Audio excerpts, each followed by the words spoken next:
Welcome back to Uncut with Lucia. Today we are speaking with Karen Mangia. Karen is a Salesforce executive, TEDx speaker, best-selling author, and podcast host. So, Karen, welcome to Uncut with me, Lucia. Thank you. It's wonderful to be here. It's my pleasure, Karen. And you have over 20 years of communications and everything to do with the business of people. So, can you tell us a little bit about your journey? When I think about the true North Star of my life, I've always loved storytelling. And I was just thinking back the other day when I was a child, our grandparents would take all of their grandchildren for 1 week of summer holiday without our parents. And during the week, I would write a play and I would cast my cousins in it and host rehearsals and direct them.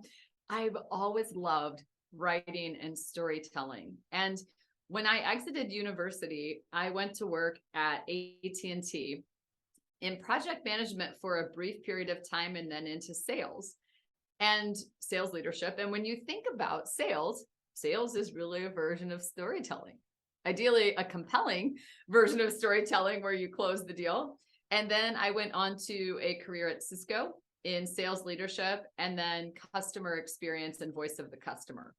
And what I loved about that customer experience role was the opportunity to have a team of people focused on asking our customers and our prospects the feedback that we needed to hear and turning that into stories that captured hearts and minds that really led change on behalf of our customers along with innovation.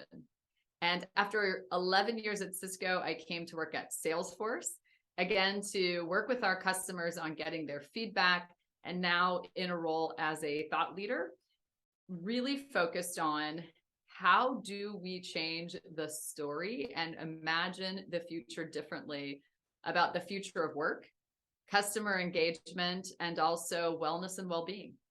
Mm-hmm. And then, how did you get into writing? So, from telling stories to writing, I don't think it's a long way, but can you tell us a little bit? My breakthrough moment was during university. There is a fairly well-known person who graduated from my university that had a late night television talk show. His name is David Letterman, and his show was Late Night with David Letterman. We graduated from the same university, and he had a scholarship program. So during my junior year, I adapted a screenplay from a book. I wrote a screenplay, and I won a scholarship from David Letterman that paid for my entire last year and part of my master's degree at university. And that got me excited about writing down stories and bringing those stories to life. Now, move forward. The reason I wrote my first book is because I gave a speech on a stage about redefining success and the power of pausing. And afterward, a woman approached me, and her entire business is helping females become entrepreneurs. And she said, I want to talk to you about your speech. And I thought, well, she just wants me to give the speech somewhere else. She said, it needs to be a book. You need to write this down. I'll help you. And I thought, it does. She became an advocate. And like so many of us, sometimes it takes someone else to see your potential and reflect that to you. And she became a mentor and a guide. And over time, then one book became four. I mean, once you start writing, you kind of keep going with it if you like it. Mm-hmm. And actually, you wrote 4 books, and your latest book is called Success from Anywhere. I'm so excited to reading this book because I want to be successful from here in Spain.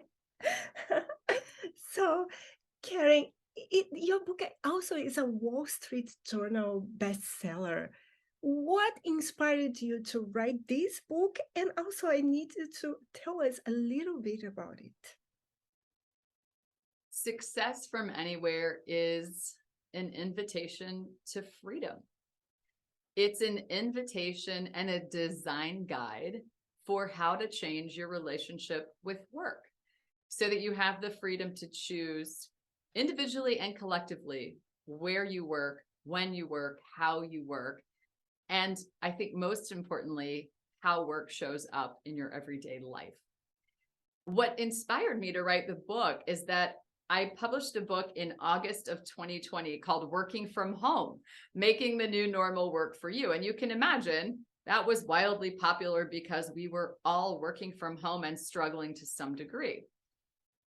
As the world started opening up a little bit, I started hearing from people who had read the book and from leaders at organizations. And they asked me one question: now what? Because what became apparent was we weren't all going to work from home all the time forever and never gather in person again. We also were not going back to the way things were. Most of us were not going to be returning to the pattern of everybody in the office every day. And people kept asking, now what do we do? What wisdom do you have to offer? And the book is in response to that question and really a vision for the future of how we could construct work in a way that works for employers as well as for employees. Mm-hmm. And I see also that your book is being described as a guidebook for leaders and non-leaders as well.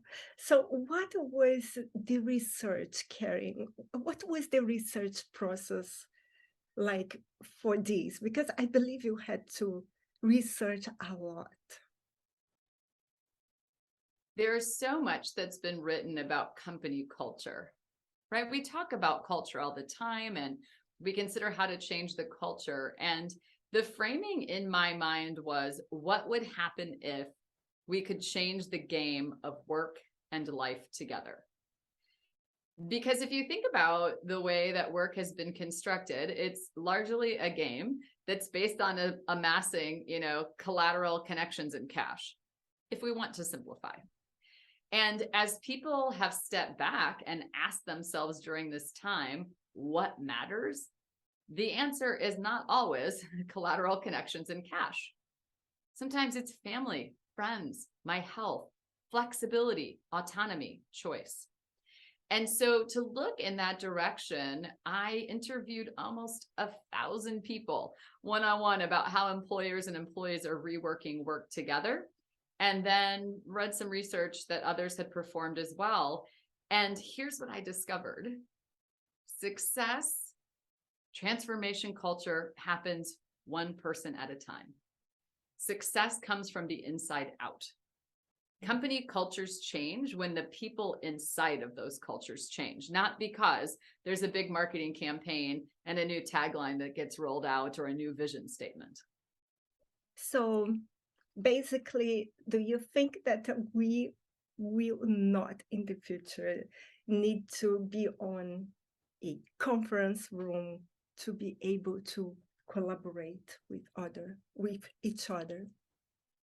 We need to commit to gathering with a purpose. There is a reason to come together. The question people are asking is, are you earning my commute? And here's what I mean by that. Is the toll it takes for you to get ready in the morning and commute to where that gathering is happening, whether it's a conference room, a boardroom, a back room, or a third-party shared workspace or a retreat site, is the activity that you are doing together or the outcome or value that you're creating together worth the investment of your time to make the commute? People do not want an empty mandate to return to the office. They want meaning, and that means commit to gathering with a purpose. When we are coming together, why are we here? What is my role in this gathering? And what are we going to produce that's fundamentally different than what we could have done if we stayed distributed and asynchronous? Mm-hmm. Very good. And like COVID, okay, how has COVID affected your views of the professional world? Have you ever noticed how often we equate success with more? We buy into this belief that we have to do more, to have more, to be more, and that will sum up to success, right? And that could be more products, more profits, more activity, more accomplishments. And then along comes something like the Great Resignation or the Great Reshuffle or the Great Reconsideration or quiet quitting. And here's the message behind that. The more that is being offered by employers to employees, even if that is more pay, more PTO, and more perks, is not what matters most to them. And that got me thinking. I mean, if this isn't about more pay, more PTO, and more perks, then what's the question we need to be asking? And it's what matters. When people ask their employees and listen in an authentic way about what matters, it's flexibility, autonomy, and choice. People prefer meaning to mandates, right? They prefer belonging to blending. People are fatigued from trying to be masterfully adaptable, just blend in, learn the strategy to blend in and do that. When people step back and ask what matters, it isn't making more money for a corporation at the cost of their own life and health and well-being. And that's why you've been focusing on bringing humanity back to organizations. Is that what you mean? The future of work is human. And one of the biggest opportunities, and in my opinion, the success or failure of this work from anywhere model rests with middle managers. Not the top, not the bottom, the people in the middle. That first line manager up there, maybe your senior vice president, and here's why. That is the first line of defense to understand how employees are feeling and what they need. This is also the layer of people that report the highest degree of burnout. We have the highest exit rate, and people who are needing to redefine their value and needing to reskill. So organizations I see that are making progress at retaining employees and having happy, well workers are the ones who are investing in the middle managers. We all know that saying, right? You don't quit your team or you quit your company, you quit your manager. Managers need reskilling and retraining. That's where success or failure of this future of work and work from anywhere model rests. And I love it, Karen. The way you answer is just wonderful. And do you have your book to show us? They are close. Oh, well, yes, they're all framed right here. Oh, and here you go. I can. Okay, success from anywhere.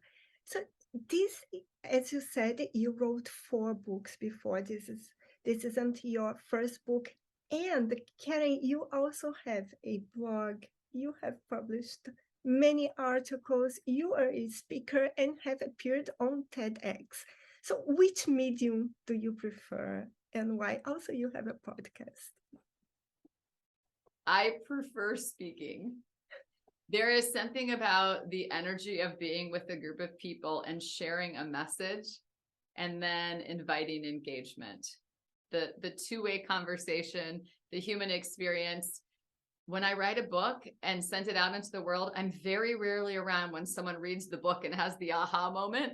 In a conversation like you and I are having right now, I get to experience the feedback and what you're gravitating toward. And also, I enjoy hearing from people when I do keynotes or workshops because it takes these concepts and makes them better. Everyone has something worthwhile to contribute to how we can construct the future of work in an equitable and sustainable way. Yeah, and this connection is priceless. It's really good. I understand you completely. And Karen, are you currently working on anything that you would like to share with us? You mentioned the media, and I'm excited to share here. There is a TV style show that is coming out. We have 9 episodes that are completely produced, and we're looking in the direction of some unlikely sources of inspiration for success. And throughout the episodes, you will experience me cooking with a professional chef and talking about how great chefs utilize the full potential of an ingredient, just like great leaders utilize the full potential of a human. You will experience me learning to tap dance and tapping into a beginner's mind and what matters about adult learning. will come inside of a conversation between an African American female executive and a white middle-aged male executive, talking about belonging and is community broken? And if so, how are we going to repair it? You'll also have the opportunity to hear from a leading compensation and benefits expert talking about what do employees really want and need now, and so much more. This is an opportunity to really have some new ideas and concepts come to life in a fun way, and to showcase that really we can look for success anywhere and find it. Wow, I love everything that you are doing. When are we going to be able to see it, to see you on this show? We're working on what the launch might be like. I'm torn. Maybe your listeners can give me some feedback. I mean, do you want it to come out all 9 episodes at once so you can binge watch it Netflix or Hulu style? Do you want a world premiere kind of event where we get on some kind of technology together and then we watch one of these episodes? What would make that sizzle sing and be hot and engaging for your listeners? Let's call this a focus group. I'm listening. Wonderful. I think I would love to be binging. So, Carrie, you are a superstar. I'm just so happy to have you here today. Please keep doing these amazing things you're doing, writing, being a force, and you are always welcome here. Uncut with Lucia. Many thanks. And I hope that perhaps we'll have the opportunity to meet in person at some point in one of these wonderful destinations where you are choosing to realize success from anywhere. Hopefully, maybe Indiana, maybe New York, maybe Italy, who knows? Who knows? Thank you very much, Karen. Thank you.